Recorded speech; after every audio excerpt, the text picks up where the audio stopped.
selamat siang teman-teman calon peserta didik SMA SMK se-Jawa Tengah tahun 2023-2024. Pada siang ini kami panitia PPDB dari SMK Negeri 1 Brebes akan memberikan gambaran apa-apa aja sih yang perlu kalian siapkan dalam rangka mempersiapkan pendaftaran peserta didik baru. Yang pertama pastinya kalian harus siapin semua berkas-berkas yang dibutuhkan. Ada yang tahu berkas apa saja yang harus kita siapkan? Oke, kalian bisa cek lagi di grup Telegram kami ya. Apa aja sih berkas-berkas yang perlu dipersiapkan. Kemudian yang kedua, jangan lupa setelah berkas-berkasnya disiapkan, kalian juga harus melakukan proses scan berkas. Karena nanti pada proses pendaftaran melalui online, kalian perlu mengupload berkas-berkas yang sudah dipersiapkan. Untuk yang masih bingung berkas-berkas ataupun format-formatnya, nanti boleh deh dibaca lagi di Juknisnya. Seperti apa surat pernyataan sehat, seperti apa surat pernyataan kebenaran berkas, dan juga yang paling penting biasanya di format surat keterangan nilai raport yang harus disiapkan oleh sekolah SMP atau MTS sederajat di mana kalian sekolah sebelumnya. Nah, perbedaannya dari tahun sebelumnya untuk surat keterangan raport itu, kalau dulu itu adalah disiapkan 4 mata pelajaran, dan tahun ini yang perlu dipersiapkan untuk surat keterangan tersebut adalah ada 7 mata pelajaran, yaitu yang pertama ada mata pelajaran pendidikan agama, kemudian ada PKN, setelah itu ada bahasa Indonesia pastinya, bahasa Inggris, matematika, kemudian ditambahi nilai IPA dan IPS.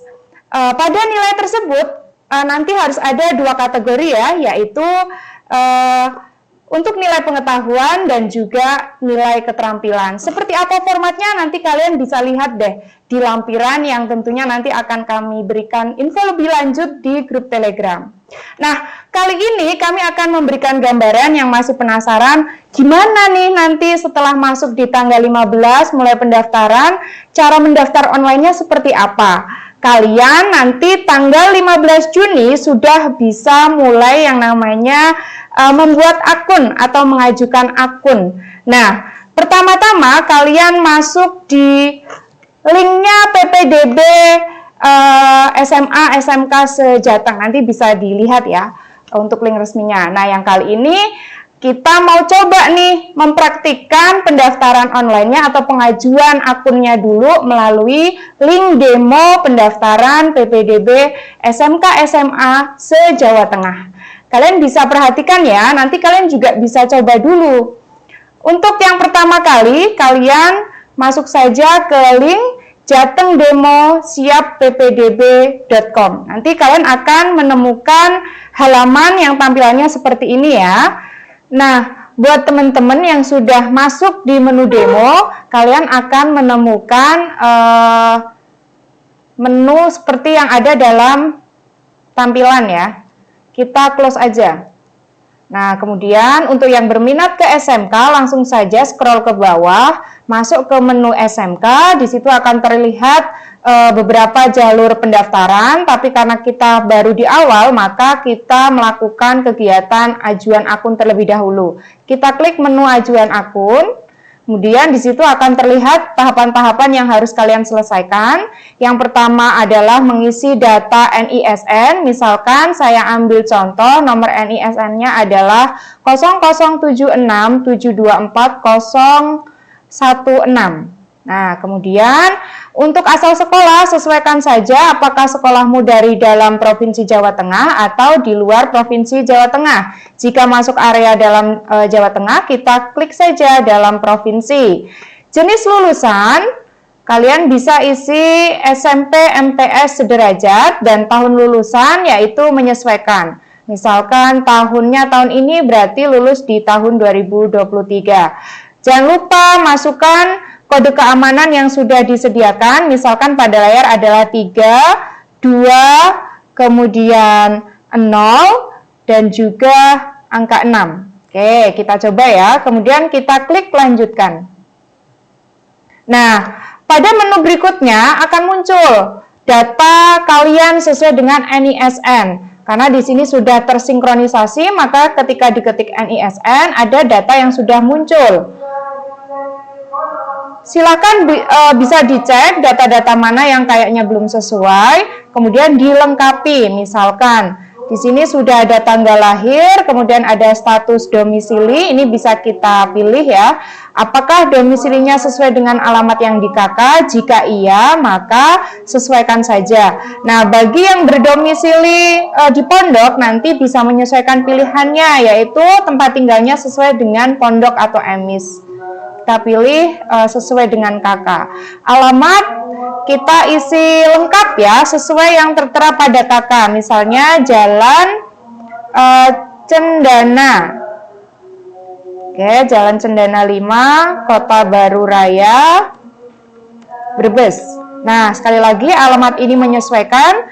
Kemudian kita lengkapi yang berikutnya, Provinsi Jawa Tengah. Kita cari ya, Jawa Tengah. Kotanya atau kabupatennya kita isi, karena kita kebetulan ada di Brebes, maka kita cari Kabupaten Brebes. Nah, Kecamatan Brebes misal, kemudian lengkapi sampai ke RT RW-nya atau kelurahannya juga ya. Kelurahan Brebes, RT misalnya 07, RW-nya misal 19. Oke. Kemudian ini nanti bisa sesuaikan sekali lagi untuk mencari titik ordinat domisili ya. Nah, informasi domisili nanti tinggal melengkapi saja. Misalkan di situ diminta nomor telepon, kalian bisa menyertakan misalkan 0815420774110. Oke. Tanggal cetak kartu keluarga. Nah, sekali lagi ini juga harus menyesuaikan ya. Kartu keluarganya misalkan tertanggal 2022. Ini misal ya, saya geser saja ya. Yang penting nanti menyesuaikan. Oke. Akreditasi sekolah ini nanti akan terdetek otomatis. Ini adalah akreditasi asal SMP kalian. Kemudian kurikulum yang digunakan, pilihannya ada 2. Kalau yang baru itu menggunakan kurikulum Merdeka. Kalau belum ada, maka sesuaikan dengan pilihan saja. Nah, akan muncul nilai rapot yang harus diisi. Ingat, ini harus diisi dengan nilai satuan. Jadi rentannya dari 0 sampai 10 ya. Misalkan pendidikan agama yang pertama 9. Semester 2-nya 9, semester 3-nya 9 sampai semester 5 ya, 5 semester. Kemudian di mata pelajaran kedua, karena ini anaknya pinter banget, jadi 9 semua nih nilainya ya. Ini nggak boleh asal isi ya teman-teman, nanti akan ada proses verifikasi, jadi betul-betul disamakan dengan nilai rapot kalian. Karena saat verifikasi, nilai rapot itu juga akan dibawa untuk dicocokkan atau divalidasi. Dan hati-hati jangan sampai keliru ya. Oke, kemudian ini ada banyak ya. Tadi saya bilang ada 7 mapel. Dari semester 1 sampai semester 5.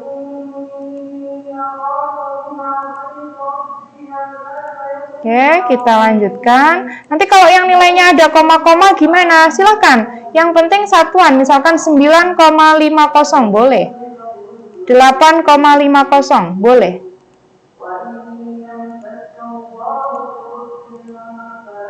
Nah, agak banyak di sini dan perlu hati-hati.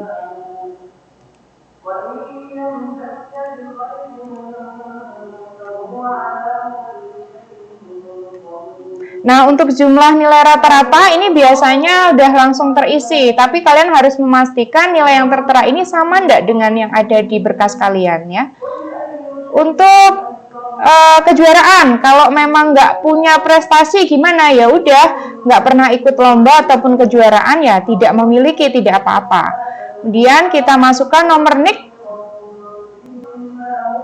Untuk nik diisi sesuai dengan nik kalian, bisa dilihat pada kartu keluarga. Misal 33260948 0887 0005. Ini misalkan ya, nanti tinggal menyesuaikan saja ya untuk teman-teman ya.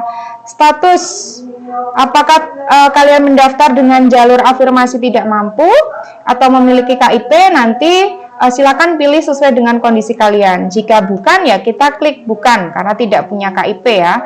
Apakah status anak tidak sekolah atau putus sekolah? Jika bukan ya, langsung karena sejak kemarin lulusan kemudian berniat untuk melanjutkan, maka bukan anak tidak sekolah. Setelah itu kita isi yang berikutnya, status anak guru. Jika memang bukan ya, isi saja bukan. Jika iya, silakan menyesuaikan. Dan status anak panti asuhan, kalau memang bukan ya bukan. Maka untuk sekali lagi data-data yang tertera di sini, kalian bisa menyesuaikan dengan kondisi kalian masing-masing ya. Oke, setelah semuanya diisi, maka kita klik lanjutkan. Nah, ketika nanti teman-teman sudah mengisi seluruh biodata yang diperlukan sesuai dengan kondisinya masing-masing tentunya, maka kita klik lanjutkan, akan muncul pada prosedur yang ketiga, yaitu unggah berkas. Kalau misalkan tadi sebelum masuk ke prosedur yang ketiga ini kalian mengalami kendala, maka bisa dilihat kembali di bagian atas ya, ada warning apa. Misalkan, oh titik ordinat harus dilengkapi, maka ikuti sesuai petunjuk saja.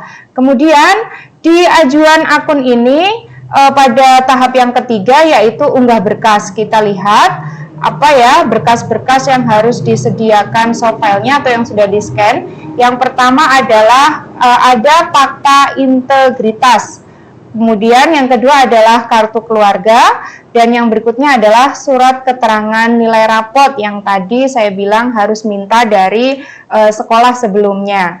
Nah, apabila kalian tadi sudah menyeken berkas-berkas, maka kalian harus menyimpannya sehingga ketika akan diupload kalian nggak bingung tadi ditaruh di mana ya. Nah, kita akan melakukan upload berkas. Kita pilih saja di sini ya, misalkan fakta integritas. Kita klik. Kemudian kita ambil dari file yang sudah kalian simpan sebelumnya. Untuk drag file atau unggah berkas, kemudian kita cari di mana berkas yang sudah kita simpan tadi. Nah, ini sekali lagi menyesuaikan ya tempatnya di mana. Kita akan mencari file atau soft file dari yang pertama yaitu fakta integritas. Oke. Nah, ini dia ketemu. Kemudian kita open aja, kita klik. Nah, ini setelah muncul seperti ini berarti sudah berhasil diupload ya atau diunggah. Kemudian lengkapi yang berikutnya yaitu kartu keluarga atau KK. Kita juga lakukan tahapan yang sama. Kita cari di mana kita menyimpannya. Makanya ketika menyimpan berkas harus diingat ya, dan diberi nama yang jelas. Ya, tadi yang kedua KK ya, kartu keluarga. Yap, berhasil. Kemudian yang ketiga yaitu surat keterangan nilai rapot. Nah, kita lakukan langkah yang sama.